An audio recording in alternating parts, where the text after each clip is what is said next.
sabda Nabi SAW, siapa yang membaca 2 ayat terakhir Al-Baqarah, maka semua permintaannya akan dikabulkan oleh Allah.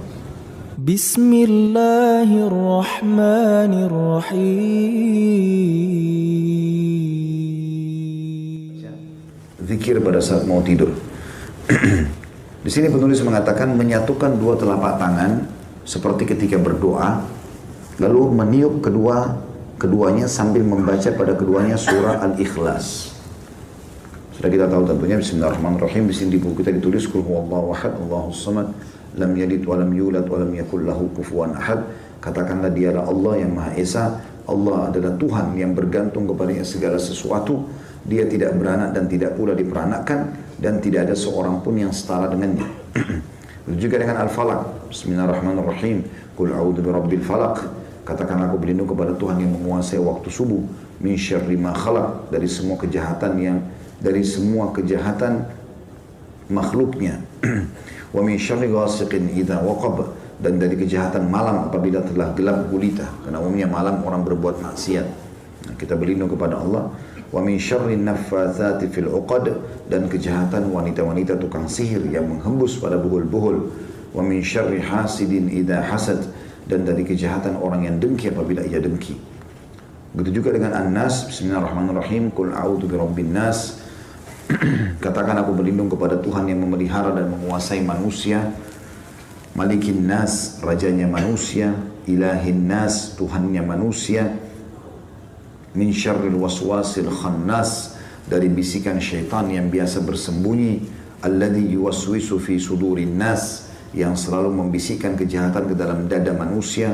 Minal jinnati wan nas, dari jin dan manusia. Dibaca lalu ditiup ke telapak tangannya, kemudian dengan kedua telapak tangan itu dia mengusap tubuh yang dapat dijangkau dengannya, dimulai dari kepala, wajah, dan tubuh bagian depan sebanyak 3 kali.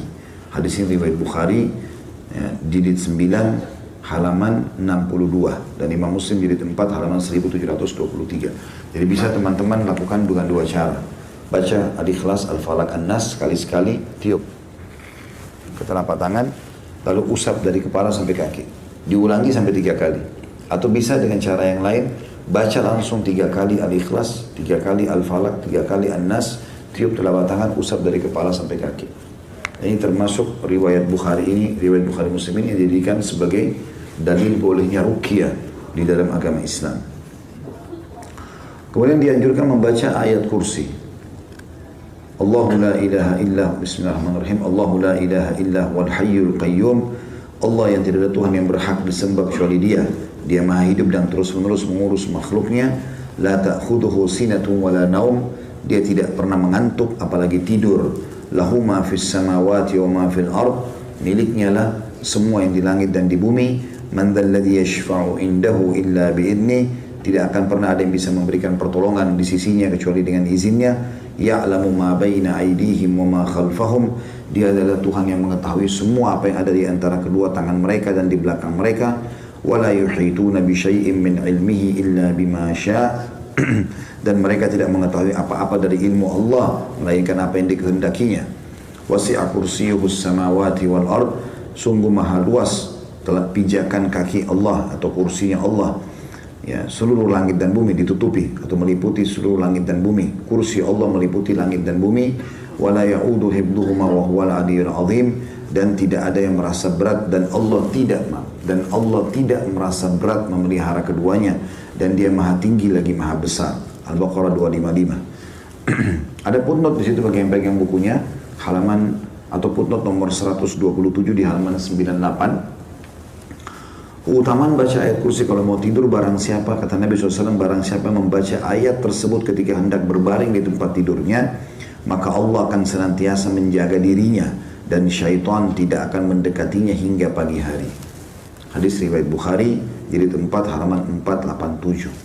Nah, karena syaitan biasanya datang dalam mimpi, nakut-nakuti, ketindihan, ya, dan segala macam hal.